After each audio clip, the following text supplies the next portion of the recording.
Jepret-jepret tanpa permisi ala fotografer jalanan ramai jadi sorotan. Sebagian warga memang tidak keberatan. Tapi tahukah Anda, kalau foto wajah itu bisa disalahgunakan? Dengan teknologi AI, foto Anda bisa dipalsukan untuk menipu hingga jadi pemeran pornografi.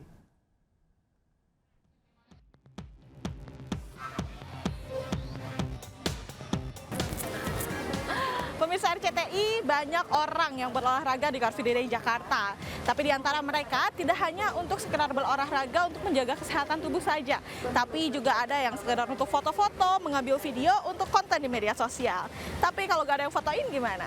Tenang aja, karena banyak street photographer di sepanjang Jalan Sudirman Tamrin ini. Olahraga di Car Free Day sambil berburu stok konten untuk media sosial memang lazim bagi warga Jakarta.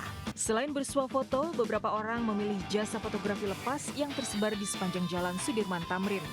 Sambil olahraga, sambil bergaya menghadap kamera. Foto-foto Anda nantinya bisa ditemukan di beberapa aplikasi marketplace, dokumentasi, dengan teknologi pencarian berbasis kecerdasan buatan atau AI. Anda cukup membayar harga tertentu untuk mengunduh foto yang Anda inginkan. Tapi tahukah Anda soal potensi bahaya yang menyertainya? Ya, foto wajah adalah data pribadi yang rawan disalahgunakan. Dengan kecanggihan AI, foto wajah yang tersebar di aplikasi bisa diubah jadi video konten untuk menipu, menyebarkan berita hoaks, hingga menjadi pemeran pornografi. Meski banyak bahayanya, ternyata masih banyak warga tidak keberatan dijadikan objek foto komersial. Enggak sih, biasa aja. Jujur aku pernah difotoin tanpa izin terus dimasukin ke TikTok juga. Terus aku kayak nemu videonya gitu. Ya udah aja nggak apa-apa. Sebenarnya aku nggak apa-apa ya, cuma kayak biasa kalau cewek-cewek gitu kan dari belakang difotoin suka kayak nggak enak gitu kan. Khawatir. Ya, komersialisasi foto pribadi tak hanya menjamur di area CFD, tapi juga merambah ke area publik lain seperti taman kota. Bahkan sempat viral dikeluhkan warga karena komunitas fotografer meminta uang 500.000 ke pengunjung Tebet Eco Park yang sedang memotret. Dirjen Pengawasan Ruang Digital Komdigi Alexander Sabar menegaskan, setiap pemotretan dan publikasi foto harus memperhatikan aspek hukum dan etika perlindungan data pribadi.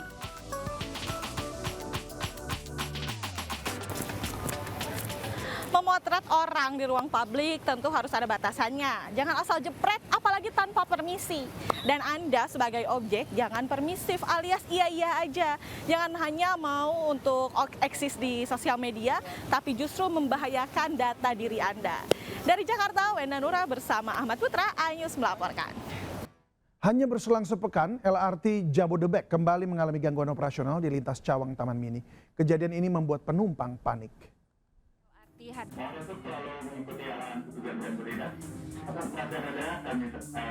Penumpang yang berangkat dari stasiun LRT Harjamukti tujuan Cawang ini resah karena LRT Jabodebek yang mereka tumpangi mengalami gangguan operasional pada lintas Cawang Taman Mini.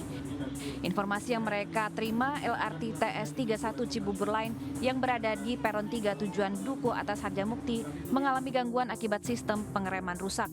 Total ada 181 penumpang yang akhirnya dibawa kembali ke stasiun Cawang untuk melakukan pemindahan ke Transit 13 untuk melanjutkan perjalanan ke Harjamukti. Saat ini LRT tujuan Harjamukti dialihkan ke peron 1 bergantian dengan jalur Bekasi.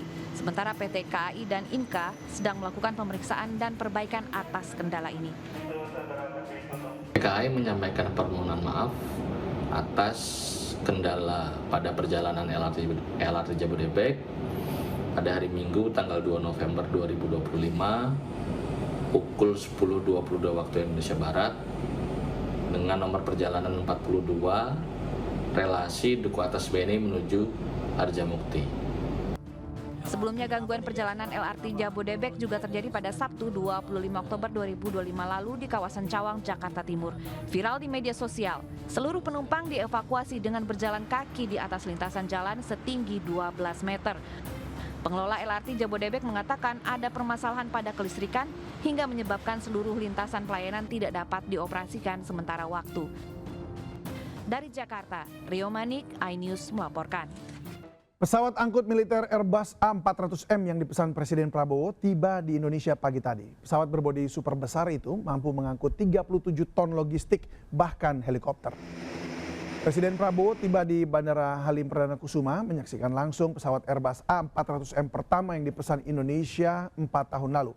Pesawat kedua akan tiba awal tahun depan. Secara simbolis, Presiden menyerahkan pesawat angkut militer ini ke Panglima TNI. Airbus A400M adalah pesawat berbodi super besar dengan total kapasitas 37 ton. Bisa mengangkut ratusan personil TNI siap tempur, ekskavator, truk BBM, kendaraan tempur, bahkan helikopter ringan. Pesawat ini diandalkan untuk operasi angkut taktis lintas wilayah dan mampu mendarat di berbagai medan. Juga tengah dipertimbangkan memasang perangkat pemadam kebakaran hutan dari udara. Indonesia memesan 2 unit Airbus A400M pada 2021 lalu seharga 4 triliun rupiah. Indonesia menjadi negara ke-10 yang menggunakan Airbus A400M. Di balik huru-hara makan bergizi gratis terselip cerita mengharukan. Seorang siswi sekolah dasar di Polewali Mandar selalu membawa pulang menu MBG untuk dimakan bersama keluarga di rumah.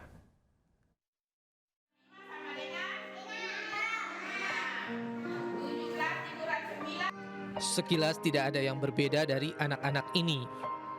Para siswa di SD Negeri 021 Bunga-Bunga Polewali Mandar ini menerima dan menikmati makan bergizi gratis dari pemerintah.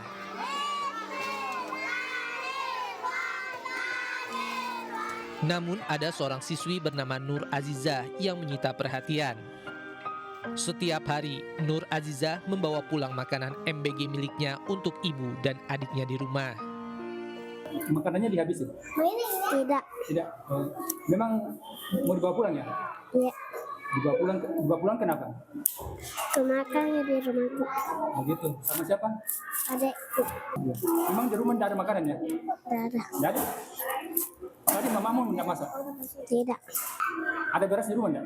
Tidak ada. Tidak ada. Senang tidak dapat makanan di sekolah? Tidak. Senang? Hal ini pun diketahui dan didukung oleh pihak sekolah. Jadi ini untuk anak MBG, ini MBG sangat membantu khususnya anak-anak yang ekonomi lemah, terkhusus untuk murid saya yang saat ini. Karena di setiap siswa yang tidak datang, itu bagiannya anak yang siswa yang tidak datang kami kasih itu anak tersebut. Kami kasih supaya dia bawa ke rumahnya dan dia makan bersama orang tuanya di sana. Miris, keluarga Nur Azizah adalah keluarga yang kurang mampu. Ibunya merupakan penjual sapu lidi. Dalam sehari paling banyak ibunya hanya menjual 10 ikat dengan harga 1 ikat Rp2.000. Ibu Nur Azizah pun bersyukur dengan adanya program MBG ini. Itu kalau tidak bawa uang, kebiasa kalau bawa uang tidak makan makanan. Kalau bawa uang, jadi makanannya dibawa pulang. Iya. Meski hidup serba kekurangan, Nur Azizah tetap bersemangat bersekolah dan bercita-cita menjadi dokter. Di balik keterbatasan hidupnya, dengan semangat dan doa, Nur Azizah terus melangkah berharap suatu hari nanti cita-citanya akan terwujud. Dari Polewali Mandar, Sulawesi Barat, Huzail Zainal, iNews melaporkan.